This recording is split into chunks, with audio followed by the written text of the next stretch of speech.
हाँ जी, तो मैं बात कर रहा था यहाँ पर कि हमारे पास सेट को लिखने की दो फॉर्म्स हैं। हाँ जिज्ञासु बताइए। जिज्ञासु जिज्ञासु you just raise your hand, क्या हो गया? हाँ भैया। हाँ बताइए, कुछ प्रॉब्लम है? भैया हाँ जी ये बोलिए। रोस्टर फॉर्म में अगर हम बोलिए। 1 2 अगर हमें न्यूमेरिकल नंबर दे रखे हो तो उनको सीधा लिख देंगे या फिर ABCD से डिनोट करेंगे? रोस्टर फॉर्म में? उल्टा लिख हाँ दीजिए, उल्टा। रोस्टर फॉर्म में नहीं, रोस्टर फॉर्म में आप सीधा लिख देंगे, उनको कोई प्रॉब्लम नहीं आएगी। देख लेते हैं, एक एग्जांपल ले रहे हैं हम लोग यहाँ पे। ठीक है कुछ भैया। नेचुरल नंबर्स का एक सेट बना रहे हैं हम लोग, ठीक है। 1 2 3 4 और 5, ठीक है। और यहाँ पर हम लोगों ने, ये कौन सी फॉर्म है? रोस्टर फॉर्म है ये, सही है ना? ठीक है। सेट बिल्डर फॉर्म में जब लिखना होगा तो कैसे लिखेंगे? एक सेट को डिनोट करेंगे, करली ब्रैकेट्स का इस्तेमाल करेंगे, ठीक है। हाँ जी, और इसमें हम लोग क्या करेंगे, हम एक एक अल्फाबेट का इस्तेमाल करेंगे, ठीक है, एक वेरिएबल का इस्तेमाल करेंगे। अब वो वेरिएबल कुछ भी हो सकता है, ऐसा कोई जरूरी नहीं है कि वो एक्स ही लेना है। It can be y, it can be z also, it can be A B C D whatever you want, ठीक है। तो यहाँ पर हम लोग लेकिन एक्स इसलिए डिनोट करते हैं क्योंकि बाय डिफॉल्ट हम एक्स ही रिप्रेजेंट करते हैं, बस यही रीजन है और कुछ नहीं। तो हम लोगों ने एक्स लेना है, फिर यहाँ पर हम लोग कोलन लगा रहे हैं यहाँ पर, ओके। कोलन मतलब सच दैट। तो यहाँ पर हम एक्स वेरिएबल ले रहे हैं। ये एक्स वेरिएबल ध्यान रखिएगा आपके सारे एलिमेंट्स को रिप्रेजेंट करेगा, सारे एलिमेंट्स को, ठीक है, ध्यान रहेगा।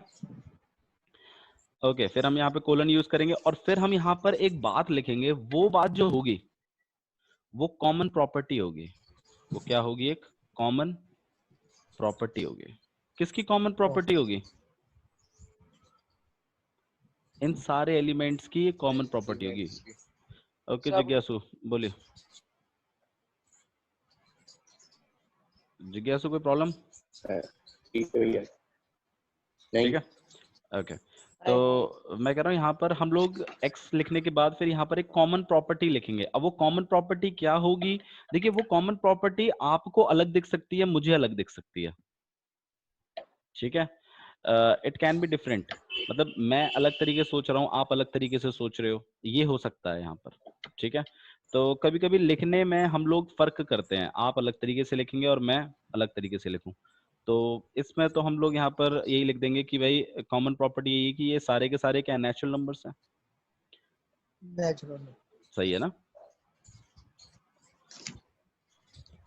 इसमें अभी जो कॉमन प्रॉपर्टी वाली बात है वो यहाँ पर यही है कि ये सारे के सारे आपके क्या हैं? नेचुरल नंबर्स हैं। ये सारे आपके नेचुरल नंबर है, 5 नेचुरल नंबर, ठीक है। First 5 natural. या फिर आप यहाँ पे लिख सकते हो x is a natural number, ठीक है। लेकिन अभी भी ये डिफाइंड नहीं है भाई। x अगर नेचुरल नंबर है तो ये 6 7 8 क्यों नहीं है? फिर इसको और थोड़ा सा डिफाइन करना पड़ेगा और कुछ प्रॉपर्टी बतानी पड़ेंगी जो इन सब में कॉमन है। भाई ये सारे के सारे जितने भी नेचुरल नंबर्स है ना, ये 6 से छोटे हैं।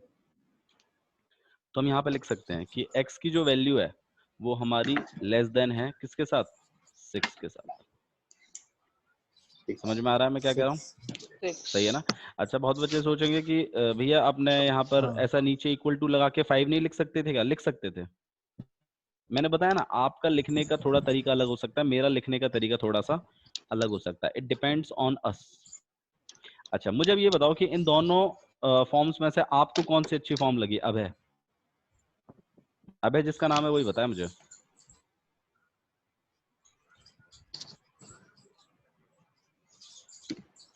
अबे, आपको दोनों फॉर्म्स में से कौन सी फॉर्म अच्छी लगी सेट की? रोस्टर वाली। रोस्टर वाली क्यों अच्छी लगी? किस तरह वाले? कुछ तो रीजन होगा, किसी चीज को अच्छा लगने का कुछ रीजन होगा, बताइए। क्योंकि उसमें डायरेक्ट लिख सकते हैं ना। हाँ, ये एक अच्छी बात है क्योंकि देखो मैक्सिमम बच्चों को ना, एक्चुअली मैं अभय से बिल्कुल मतलब इस बात को मानता हूँ कि अभय को ये रोस्टर फॉर्म ही अच्छी लगी होगी। वाकिफ हूँ मैं इससे कि भाई हाँ बिल्कुल रोस्टर फॉर्म ही अच्छी, क्योंकि मैक्सिमम बच्चों को रोस्टर फॉर्म अच्छी लगती है, ठीक है। और बहुत ही कम बच्चे होते हैं जिन्हें सेट बिल्डर फॉर्म अच्छी लगती है। लेकिन मैं सच बताऊं आपको, आपको जो चीज सीखनी है ना, और जो मतलब इम्पोर्टेंट है for you know for 12th, वो सेट बिल्डर फॉर्म ही है। आपको इसमें माहिर होना है, ना कि इसमें। ये तो बच्चे भी लिख देते हैं छोटे छोटे, उसमें क्या, उसमें एलिमेंट दिखा देने बस खाली। लेकिन आपको जो चीज मतलब सीखनी है, जो अच्छे से सीखनी है, वो है सेट बिल्डर फॉर्म, क्योंकि इसमें हम प्रॉपर्टीज के बारे में बात करते हैं काफी कुछ, है ना? सही है ना? ठीक है। तो रोस्टर फॉर्म में हम लोग सिर्फ एलिमेंट्स को डिस्क्राइब कर देते हैं। अब मान लीजिए जैसे मैं आप ही को बोल दूं भाई एक सेट है, पहले 100 नेचुरल नंबर्स का, तो कैसे लिखोगे रोस्टर फॉर्म में? ऐसे लिखना पड़ेगा, और ये कहां तक लिखना पड़ेगा? 100 तक।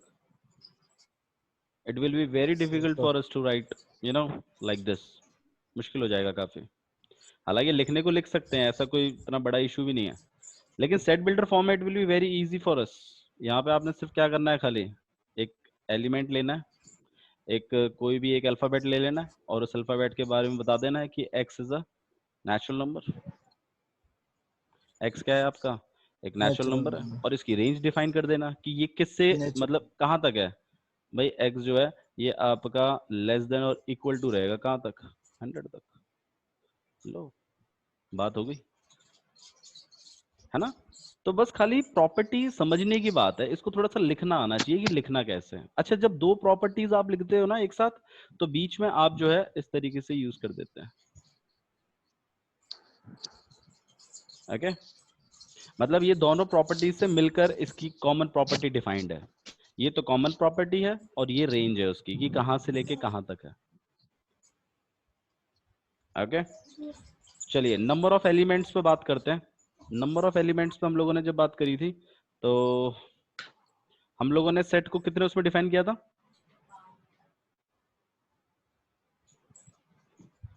Lucky, 2 forms. 2 में कौन कौन से? एक फाइनाइट सेट में किया था, और दूसरा एक इनफाइनाइट। इनफाइनाइट सेट में किया था। सही है ना? फाइनाइट सेट में क्या करते हैं जिज्ञासु?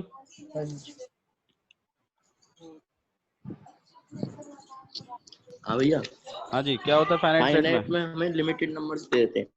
हाँ, वेरी गुड। आपके जो एलिमेंट्स होते हैं वो लिमिटेड होते हैं, वो मतलब आपको दिए रहते हैं कि हम। लिमिटेड।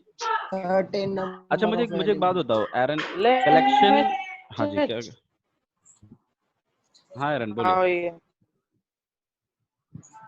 हाँ भैया बताओ, पूछो। चलिए आप मुझे बताइए कि कलेक्शन ऑफ स्टार्स क्या है, फाइनाइट है कि इनफाइनाइट है? It is a finite set infinite. और infinite set? Infinite. Okay, number of infinite. Set of hairs? Infinite. नहीं, ये दोनों के दोनों आपके फाइनाइट सेट हैं। ठीक है। अरे हाँ, ऐसे अब कैसे? यहाँ यही बातें तो हैं कि देखो कलेक्शन होगी स्टार्स, मेरे लिए। नहीं नहीं, कलेक्शन तो है, दोनों के दोनों ही कलेक्शन है, और ये दोनों के दोनों सेट ही हैं, ऐसी बात नहीं है। लेकिन इस बात को ध्यान रखिए कि देखो स्टार्स ना बोलते जरूर हैं काउंटलेस हैं, लेकिन आप मुझे बताइए क्या आप मतलब स्टार ना कहीं आप उन्हें काउंट कर सकते हैं? Number of hairs in your body आप काउंट कर सकते हैं, ऐसी बात नहीं है। हाँ, मुश्किल होगा काउंट, मतलब बहुत ज्यादा हैं, इतने हैं कि आप मतलब असंभव सा लगता है, लेकिन ऐसी बात है नहीं। ठीक है, तो नंबर ऑफ पता एलिमेंट नहीं कहीं ना कहाँ कहीं से यहाँ पर कर फाइनाइट है। जाते हैं। ठीक है, हम सुनते आए हैं कि हाँ भाई स्टार्स काउंटलेस हैं, इसलिए हम इसको इनफाइनाइट कैटेगरी में डालते हैं हमेशा, बट ऐसा है नहीं है। तो इस बात को थोड़ा सा ध्यान रखिए। ठीक है, तो दो तरीके के आपके पास सेट हैं, फाइनाइट और इनफाइनाइट। ठीक है, ध्यान रखिए जहां पर आपके पास एलिमेंट्स, नंबर ऑफ एलिमेंट्स आपको पता रहते हैं उसे हम कहते हैं फाइनाइट, जिनमें नहीं पता रहते उन्हें हम कहते हैं infinite. For example number of elements भी अगर मैं आपसे बोलूं, फॉर एग्जांपल जैसे एक ए सेट है आपके पास, ठीक है, इसमें मान लीजिए पी, क्यू, आर और एस, ये मेरे एलिमेंट्स हैं। इसमें अगर मेरे को नंबर ऑफ एलिमेंट के बारे में बात करनी है ना, तो मैं ऐसे बात करूंगा, ध्यान रखिएगा, n लिखूंगा, ब्रैकेट यूज करूंगा, और कैपिटल ए लिखूंगा। और कितनी वैल्यू है इसकी? n ऑफ a की वैल्यू कितनी है?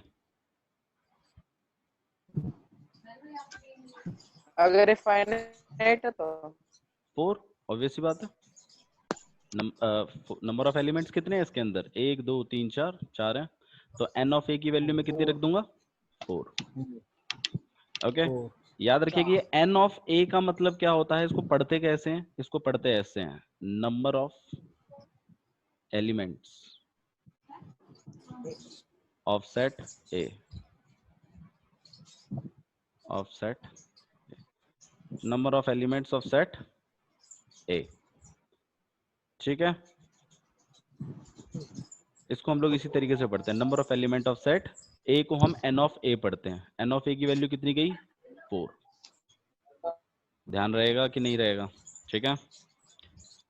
अच्छा जी, मान लीजिए अगर कोई सेट है, उसके अंदर इनफाइनाइट है, नहीं पता कितने हैं, 1 2 3 4 और डॉट डॉट डॉट। अच्छा, 3 डॉट्स अगर हम लिख देते हैं ना, तो इसका मतलब होता है इनफाइनाइट तक जा रहा है।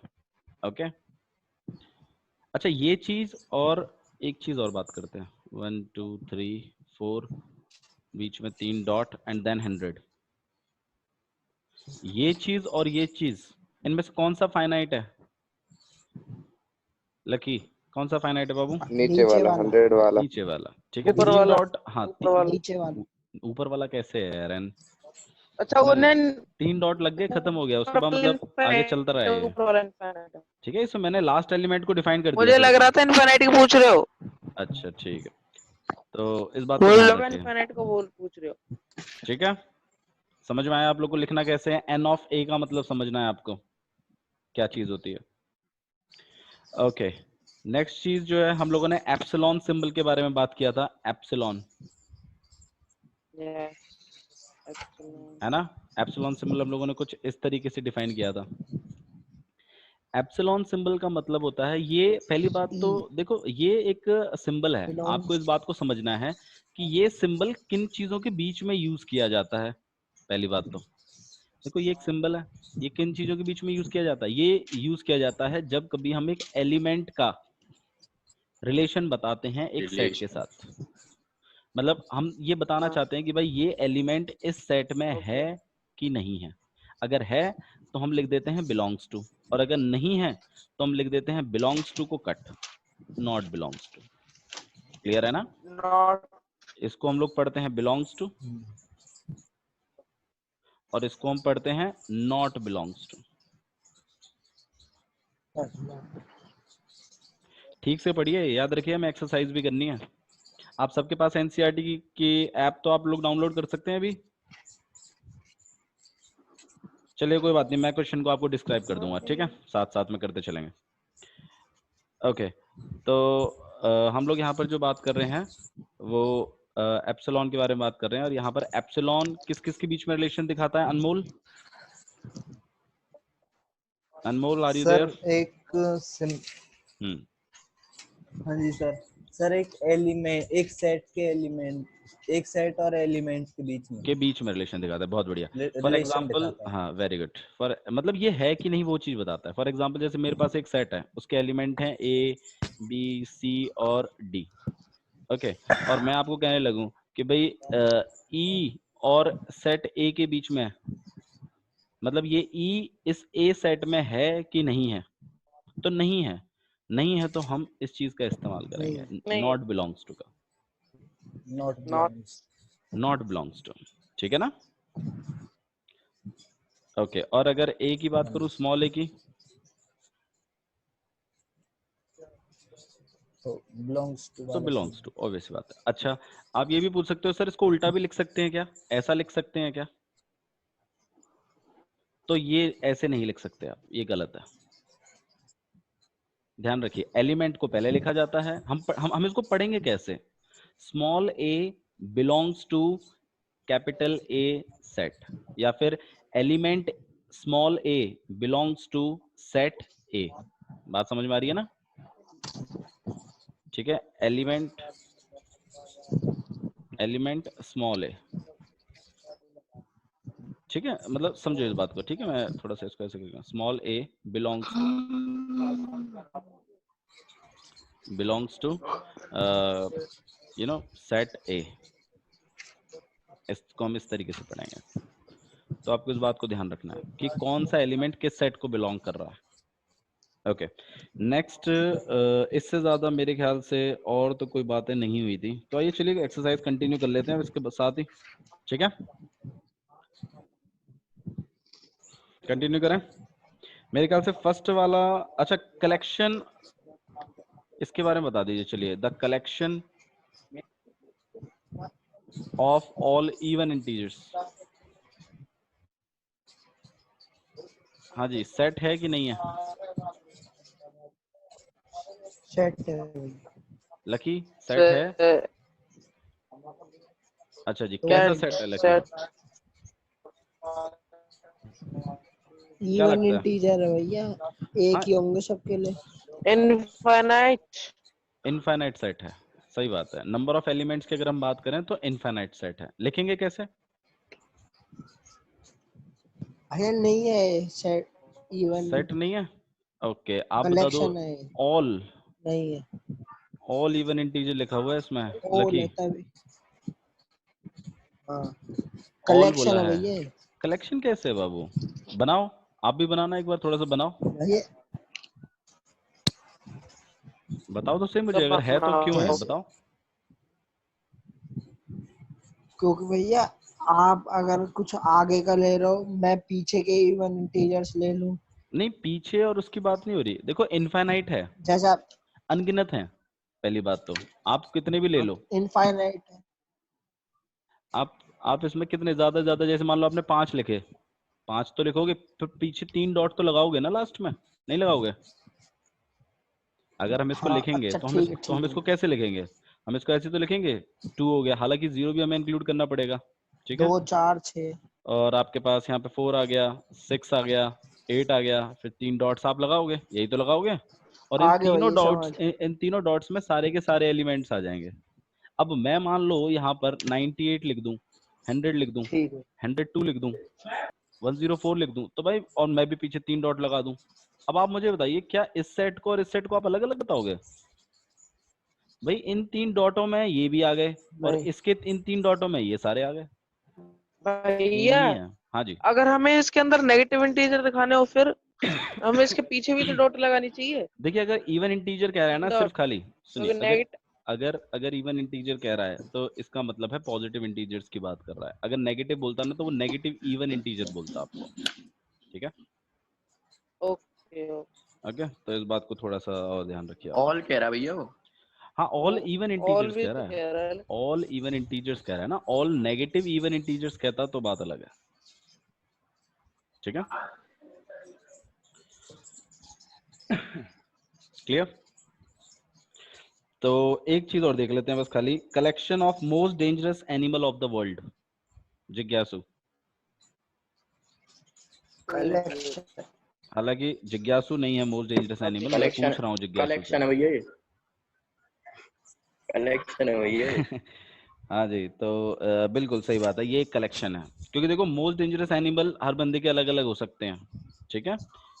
तो अच्छा, इसके बारे में क्या ख्याल है? एक ए सेट है आपके पास, और ये तो बहुत ही सिंपल क्वेश्चन है, आपके पास 3 4 5 एंड 6 इस तरीके से दिया हुआ है। और आपको ये पूछा है कि 5, इसके बीच में क्या सिंबल यूज होगा? सब जानते हैं क्या यूज होने वाला है? एप्सिलॉन, सही है ना? Belongs to. बिलोंग्स टू वाला एप्सिलॉन। सही बात है। अच्छा जी, 10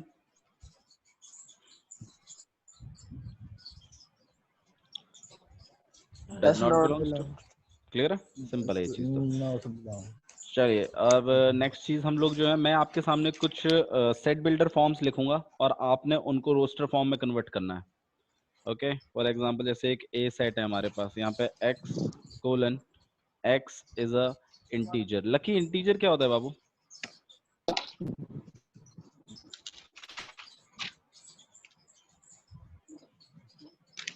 लकी कहाँ गायब हो गया? इंटीजर क्या होता है?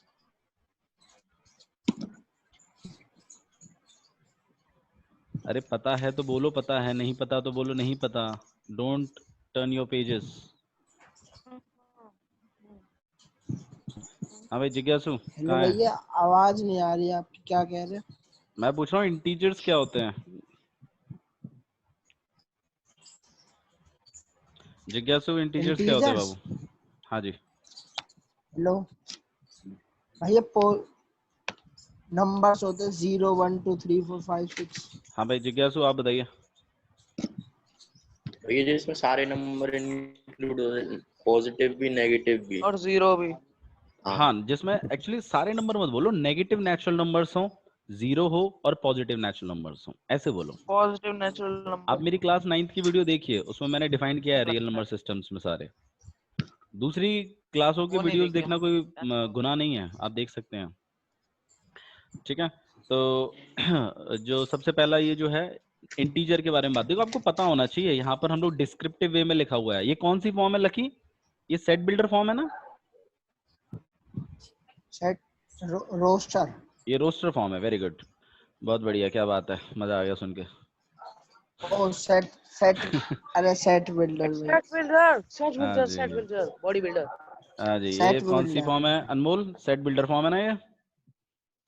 सेट बिल्डर फॉर्म है सर। हाँ जी। अब मेरे से इन्होंने जो बोला है वो यहाँ पर ये बोला है कि आपको इसको कन्वर्ट करना है रोस्टर फॉर्म में। तो आइए रोस्टर फॉर्म में कन्वर्ट करते हैं। तो पहले पढ़ तो ले इसकी कॉमन प्रॉपर्टीज क्या क्या है। देखो एक्स तो यहाँ पर आपके एलिमेंट्स को रिप्रेजेंट कर रहा है, राइट? और यहाँ पे x is a integer. x क्या होना चाहिए आपका? इंटीजर होना चाहिए। अभी इंटीजर बोला है तो हमें पहले ये पता होना चाहिए कि इंटीजर्स होते क्या हैं। नेगेटिव इन्फिनिटी से लेकर नेगेटिव नेचुरल नंबर सारे के सारे इंक्लूड करवाने हैं, जीरो इंक्लूड करवाना है और पॉजिटिव नेचुरल नंबर्स भी इंक्लूड करवाना है। वो तो इंटीजर की डेफिनेशन है। यहाँ बीच में एंड लिखा है ओके ओके। और यहाँ पर एक रेंज भी लिखी गई है कि यहाँ से लेके यहाँ तक के बीच में ही होना चाहिए। ये एंड लिखने का मतलब है कि ये वाली प्रॉपर्टी भी सही होनी चाहिए और ये प्रॉपर्टी भी होनी चाहिए, सेटिस्फाई दोनों होनी चाहिए, वही जाएंगे इसमें, वरना नहीं जाएंगे। तो इंटीजर भी होना चाहिए और इस रेंज को भी सेटिस्फाई करना चाहिए। तो ये रेंज क्या कहती है? -3 से उठाने हैं एलिमेंट्स और 7 तक उठाने हैं और x एक इंटीजर भी होना चाहिए। तो भाई क्या क्या आ सकता है? -3 आएगा कि नहीं आएगा लकी? -3 और -2 से लेकर 6 तक आएगा। -2 से क्यों आएगा? नीचे इक्वल टू साइन है -2 बाबू, से। गौर करो ना, इक्वल टू भी है नीचे, तो मतलब अच्छा, -3 भी लेना है। देखो ना, आप देख ही नहीं रहे। -3 -3 आएगा। 6 नेक्स्ट तक। -3 के बाद क्या लिखूं ये बताइए आप मुझे बस। -2 -2 -2 -1 -1 0 1 2 3 4 0 5 1 और 3 6 4 और 7 5 लेंगे। 6 लकी 7 लेंगे कि नहीं लेंगे? नहीं 7 नहीं लेंगे क्योंकि इस बार नीचे इक्वल टू नहीं है। नहीं। और ये हमारा एक सेट है तो इसके लिए करली ब्रैकेट्स लगाने पड़ेंगे और यहाँ पर इक्वल टू में कैपिटल लेटर ए भी लिखना पड़ेगा। तो इस बात को ध्यान रखिए। समझ में आ रहा है आप लोग को? क्लियर है मैं क्या समझा रहा हूँ यहाँ पे? तो ये हमारे पास रोस्टर फॉर्म है इस सेट बिल्डर फॉर्म की। क्लियर? ओके, एक और सेट बिल्डर फॉर्म हम लोग देख लेते हैं। अच्छा, नेचुरल नंबर्स क्या होते हैं लकी? 1 2 3 4। Very good. पॉजिटिव तो इस वाले से को, स्टार्ट इस होता वाले के बारे में बताइए। Natural number less than 6। इसमें 1 से लेकर 5 तक आ जाए। Very good. इसमें कहाँ से कहाँ तक आ जाएंगे? एक बी सेट हमें लिखना पड़ेगा इस तरीके से और हम इसको डिफाइन करेंगे 1 2 3 4 5 3 और 4 6 5 लिखेंगे। नहीं। हाँ जी। अच्छा, 6 कब लिखते जिज्ञासु? इक्वल टू का साइन होता जब नीचे। हाँ, इसमें तो इक्वल टू साइन ही नहीं। अगर यहाँ पे लेस देन इक्वल टू 6 करके लिखा होता ना, और इक्वल टू। हाँ, तो करके लिखते। ठीक है ना? तो इस बात को थोड़ा सा आपको समझना है। तो यहाँ पे लेस देन 6 है तो बस हम यहीं पे इसको स्टॉप कर देंगे। समझ में आ रहा है आपको क्या करना है? ठीक है, तो अब एक चीज और देख लेते हैं। एक और सेट बिल्डर फॉर्म यहाँ पे लिखी हुई है मेरे सामने और ई करके एक सेट है। ठीक है, और the set of the set of all letters in the word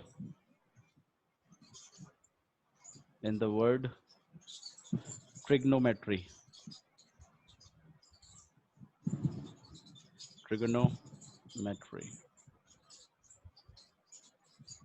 okay, इसका हमें रोस्टर फॉर्म बनाना है। बताओ भाई कैसे बनाएंगे? कौन कौन से एलिमेंट्स हैं? हमें इसमें सारे के सारे लेटर्स के सारे लेटर्स लिखने हैं, उनका हमें एक एक रोस्टर फॉर्म बनाना है। तो टी लिखेंगे कि नहीं लिखेंगे? पहले टी लिखेंगे। वेरी गुड, तो हम यहाँ पे टी लिखेंगे। आर आर यहाँ पे कॉमा लगाना है, ठीक है? लिखेंगे। आर लिखेंगे, आई कोमा लिखेंगे, आर जी लिखेंगे। जी भी लिखेंगे, ओ भी लिखेंगे, एन लिखेंगे, हम्म, ओ लिखेंगे, फिर लिखेंगे। नहीं, ओ लिख नहीं। चुके हैं पहले, नहीं, फिर नहीं लिखेंगे। रिपीटेशन तो अलाउड था ही नहीं। TRIGON एम लिखेंगे, MEY ई लिखेंगे। लिखेंगे, MEY टी नहीं लिखेंगे, आर नहीं लिखेंगे, अरे वाई लिखेंगे। नहीं। जिज्ञासु होटल। ठीक है, तो इस बात का आपको ध्यान रखना है। ओके, चलिए अब यहाँ पर मैं एक और आपके पास रोस्टर फॉर्म मैं आपके पास एक सेट बिल्डर फॉर्म देता हूँ, मुझे उसकी रोस्टर फॉर्म बताएगा कुणाल। ठीक है, तो आइए देख लेते हैं। यहाँ पर x colon x is a integer, x एक इंटीजर है। आप लोग अपने आंसर्स को रखिएगा अपने पास, मैं जिससे पूछूंगा वही बताए प्लीज। -1/2 और यहाँ पे x एंड 9/2। हाँ भाई कुणाल।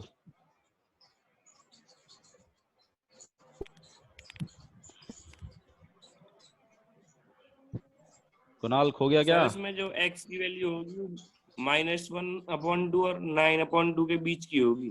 हाँ जी बताइए ना, कौन कौन से एलिमेंट्स आएंगे इसमें? मैं बी सेट यहाँ पे लिख रहा हूँ, बताइए क्या क्या लिखूं इसमें?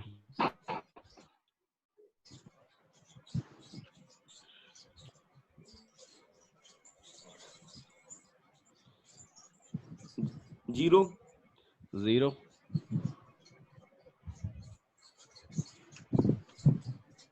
1/2 1/2 इंटीजर है, श्योर? नहीं सर 1 1 2 2 3 3 और 4 4 बस। ठीक है, क्लियर है ना? समझ में आया ना? देखो इतना सोचने वाली बात नहीं थी। 1/2 है ना, तो इसको -0.5 लिखो ना, ऐसे समझो ना इसको। क्यों नहीं समझते? 9/2 है, इसका मतलब क्या 4.5। तो इसके और इसके बीच में रेंज बतानी है आपको तो खाली। तो देखिए रेंज क्या है, 0 है, 1 है, 2 है, 3 है, 4 है, खत्म। समझ में आ रहा है? ठीक है गाइस? Yes sir. ओके, एक और देख लेते हैं। Question number 6। देखिए हालांकि हमने इसके काफी सारे क्वेश्चंस कर लिए हैं 3.1 एक्सरसाइज के, ठीक है? और इस सॉरी 3.1 कह रहा हूँ, 1.1 एक्सरसाइज के। और इसमें ऐसा कोई भी क्वेश्चन नहीं है जो आप नहीं कर सकते अब, ठीक है? तो ऐसा होमवर्क कि आप इसके सारे के सारे क्वेश्चंस करके लेके आएंगे। समझ में आ रहा है मैं क्या कह रहा हूँ? एक्सरसाइज कितनी हुई है इसमें? एक्सरसाइज 1.1 है, इसमें टोटल 6 क्वेश्चन है। एनसीईआरटी ऐप डाउनलोड करिए एक और ही एक्सरसाइज है।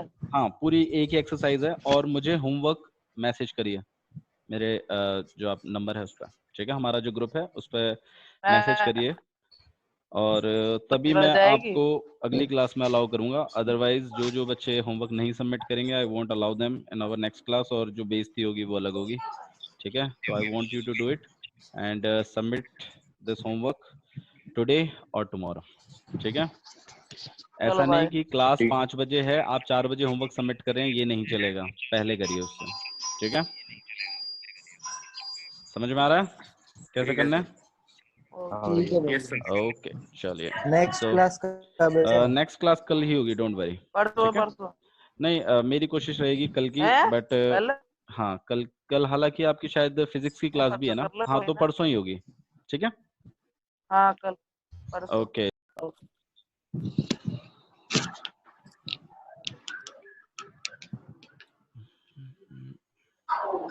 ठीक है, तो आइए सेट कंटिन्यू करते हैं। सबसे पहले सेट के बारे में हम लोगों ने काफी चीजें पहले भी पढ़ी हैं कि सेट क्या होता है। सेट के लिए it is a well defined collection, है ना। It is a well defined. Well defined collection. It is a well defined collection of objects, या फिर हम लोग इसको एलिमेंट्स भी कह देते हैं, राइट। अच्छा जी, देखो एक तो होता है कलेक्शन। देखिए अगर किसी को भी प्रॉब्लम है तो तुरंत मुझे बताइएगा कि भैया हमारे समझ में नहीं आ रहा है, ठीक है। और अगर जैसा भी है, अच्छा फंक्शनिंग में तो किसी बच्चे को कोई प्रॉब्लम नहीं है ना, म्यूट अनम्यूट करना आपको आता है मेरे ख्याल से, ठीक है। यस। तो ठीक है, कंटिन्यू करते हैं। तो कलेक्शन के बारे में हम लोग बात कर रहे थे यहाँ पर। तो कलेक्शन का तो मतलब होता है ग्रुप करना, किसी भी चीज का ग्रुप क्या कहलाता है, कलेक्शन कहलाता है। लेकिन एक होता है कलेक्शन, एक होता है वेल डिफाइंड कलेक्शन। एक होता है आपके पास वेल डिफाइंड कलेक्शन, ठीक है। तो वेल डिफाइंड कलेक्शन एक अलग चीज है। वेल डिफाइंड कलेक्शन का मतलब है कि यूनिवर्सली यूनिक होना चाहिए। यूनिवर्सली यूनिक मतलब उस ग्रुप को अगर मैं बनाऊं या अभय बनाए या जिज्ञासु बनाए तो हम सारे के सारे वही ग्रुप बनाएं। यूनिवर्सली यूनिक होना चाहिए, ओके। तो एक होता है कलेक्शन, एक होता है वेल डिफाइंड कलेक्शन। तो सेट क्या है? सेट सिर्फ कलेक्शन नहीं है, ये एक वेल डिफाइंड कलेक्शन है। ये क्या है? सिर्फ एक वेल डिफाइंड कलेक्शन। ध्यान रखिएगा इस चीज को, ओके। तो अगर कोई आपसे सेट पूछता है, लेकिन वेल डिफाइंड कलेक्शन तो है, लेकिन किन का कलेक्शन, किन चीजों का कलेक्शन? ये कलेक्शन है आपका, किस चीज का कलेक्शन है ये? Elements elements. का। वेरी गुड, एलिमेंट्स का। अब बहुत बच्चे पूछते हैं भैया ये एलिमेंट्स, ये तो पहली बार सुन रहे हैं। देखिए एलिमेंट्स मतलब इतना घबराने की जरूरत नहीं है। एलिमेंट्स का मतलब होता है चीज, चीज, कोई ऑब्जेक्ट, ठीक है। किसी भी चीज का हो सकता है। इसने कोई डिफाइन नहीं किया कि नहीं वो लिविंग थिंग होनी चाहिए, वो नॉन लिविंग थिंग होनी चाहिए, मतलब इट कैन बी एनीथिंग, ठीक है। तो आइए अब ग्रुप बनाएंगे तो भाई ग्रुप बनाने के लिए बाउंड्रीज चाहिए, एक पैकेट चाहिए ना जिसके जिसके लिए आप ग्रुप बनाओगे। तो यहाँ पर सेट जो है, it is a well defined collection of objects and elements. Elements. सही है, एलिमेंट्स। ठीक है। तो सेट की डेफिनेशन तक तो हम लोग आ गए। तो पहली बात तो यही है आपको कि यहाँ पर सेट को आपको समझ लेना है कि सेट क्या है। सेट के डेफिनेशन में कोई डिस्टरबेंस नहीं होना चाहिए, ठीक है। अच्छा जी, अब सेट की कुछ प्रॉपर्टीज हैं भाई। ये देखो आप पहली बार पढ़ रहे हैं सेट के बारे में, तो ऑब्वियस सी बात है इसकी क्वालिटीज आपको जाननी पड़ेंगी कि बिहेव कैसे करता है। सबसे पहली बात, it is denoted bye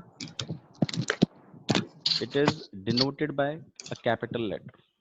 It is denoted by a capital आपने letter. भैया वीडियो में भी बताए थे सब।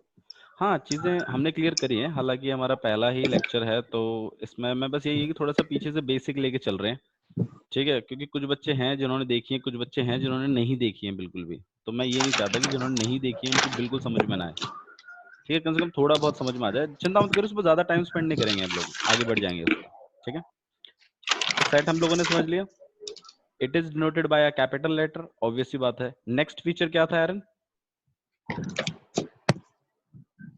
भैया ब्रैकेट्स के अंदर हाँ जी, इसमें हम करली ब्रैकेट्स का इस्तेमाल करते हैं। रिपीट नहीं होते। करली ब्रैकेट्स। हाँ जी, वेरी गुड लकी। तीसरा जो फीचर है हमारे पास, तीसरा फीचर हमारे पास यहाँ पर यही है कि इसमें no repetition, no no repetition repetition. Of elements. कोई भी रिपीटेशन नहीं होता एलिमेंट्स का इसमें, इस बात का ध्यान रखिए आप, ठीक है। तो सबसे पहली बात है कि इसको हम कैपिटल लेटर से डिनोट करते हैं। दूसरी बात है कि इसको हम लोग हमेशा करली ब्रैकेट्स में यूज करते हैं। तीसरी बात है कि इसके अंदर कोई भी एलिमेंट्स का रिपीटेशन नहीं होता। ठीक है, चलिए मैं एक एग्जांपल लेता हूं आपके आगे, मुझे बताइएगा कि कलेक्शन है कि सेट है। ओके, फॉर एग्जांपल जैसे मैं आपसे बोलूं कि भाई कोई 5 बॉलीवुड एक्ट्रेसेस के नाम बता दीजिए। चलिए, कलेक्शन ये कलेक्शन है कि ये सेट है? कलेक्शन ऑब्वियस सी बात है, ये कलेक्शन है, क्योंकि भाई कलेक्शन देखो 5 बॉलीवुड एक्ट्रेसेस जिज्ञासु की अलग हो सकती हैं, अनमोल को कोई और पसंद हो सकती है, होशियार को कोई अलग ही नहीं पसंद हो है सकती है ना भाई, जिज्ञासु। यहाँ सबकी वैरायटी अलग अलग है। तो इस बात को ध्यान रखिए जिज्ञासु कि की variety है। कलेक्शन क्या होता है और सेट क्या होता है। ठीक है, अगर मैं आपसे ये बोलूं कि एनी 5 नेचुरल नंबर, लकी ये बताइए ये क्या है? कोई भी 5 नेचुरल नंबर, कलेक्शन ये कलेक्शन है कि? कलेक्शन देखिए भाई, जिससे पूछा है वो बताए, ऐसे ना करें आप आपस में। कलेक्शन है कलेक्शन। क्यों कलेक्शन है लकी? स्टेटमेंट को अपनी डिफाइन करो, और कैसे कलेक्शन है? आपके लिए भैया कोई और नेचुरल नंबर हो सकते, कोई से भी 5, और मेरे लिए कोई और हो सकता। हाँ, वेरी गुड। क्योंकि देखिए लकी के लिए कोई भी, मैंने बोला 5 नेचुरल नंबर, सब 5 नेचुरल नंबर लकी कोई से भी ले सकता है, उसके ऊपर कोई रेस्ट्रिक्शन नहीं है। हाँ, लेकिन अगर मैं इसकी जगह ये बोल दूं कि नहीं जी फर्स्ट 5 नेचुरल नंबर्स, तो इसके बारे में क्या ख्याल है? फिर से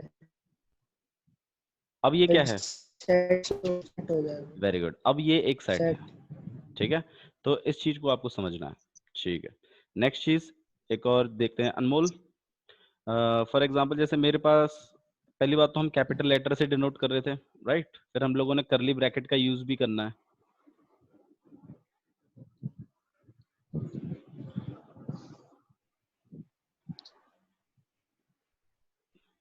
ये एक सेट है कि नहीं है अनमोल?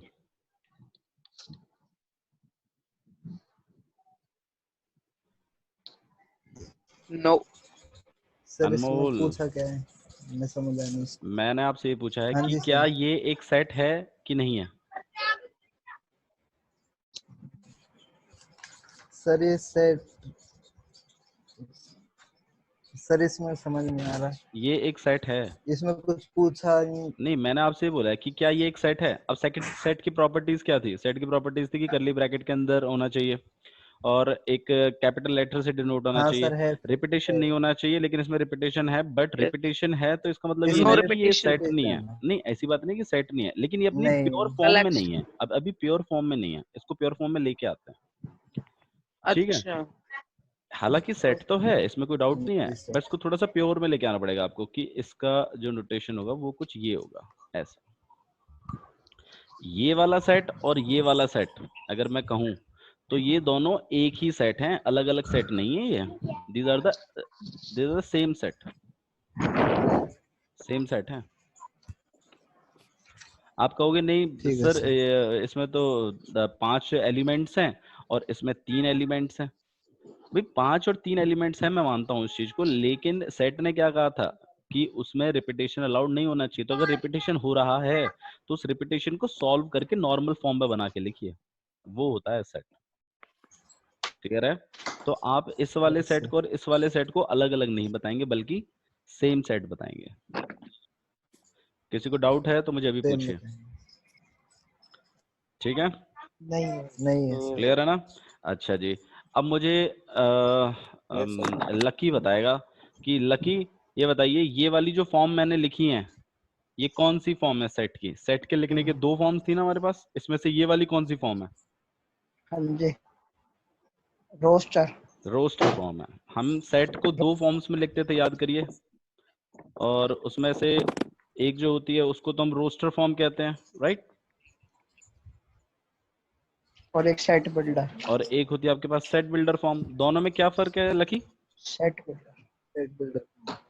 रोस्टर फॉर्म और सेट भैया बिल्डर फॉर्म में क्या एक तो फर्क है? ऐसे लिखे जाते जैसे आपने, एक तो जैसे आपने ऊपर लिखे है रोस्टर ऐसे लिखी जाती है। हाँ, जिसमें हम एलिमेंट्स को दिखा देते हैं। एक फॉर्म तो ऐसी है जिसमें हम एलिमेंट्स को रिप्रेजेंट कर देते हैं, और दूसरी फॉर्म ऐसी होती है जिसमें हम क्या करते हैं, उसको डिस्क्रिप्टिव वे में लिखते एक्स हैं। के कुछ करके हाँ, उसको डिस्क्रिप्टिव वे में लिखते हैं, मतलब डिस्क्राइब करते हैं उस एलिमेंट्स की प्रॉपर्टीज के बारे में, उनकी कुछ कॉमन प्रॉपर्टीज लिख देते हैं। ठीक है, ओके। अब आइए यहाँ पर एक और सेट ले लेते हैं हम लोग, और उस सेट के रिगार्डिंग बात करते हैं थोड़ा सा। फॉर एग्जांपल जैसे मैंने यहाँ पर एक सेट, पुलकित कहाँ से भी ज्वाइन कर रहा है, ये पुलकित क्यों ज्वाइन कर रहा है अभी? 1 मिनट रुकिएगा, ठीक है गाइस, थोड़ा सा रुकिएगा।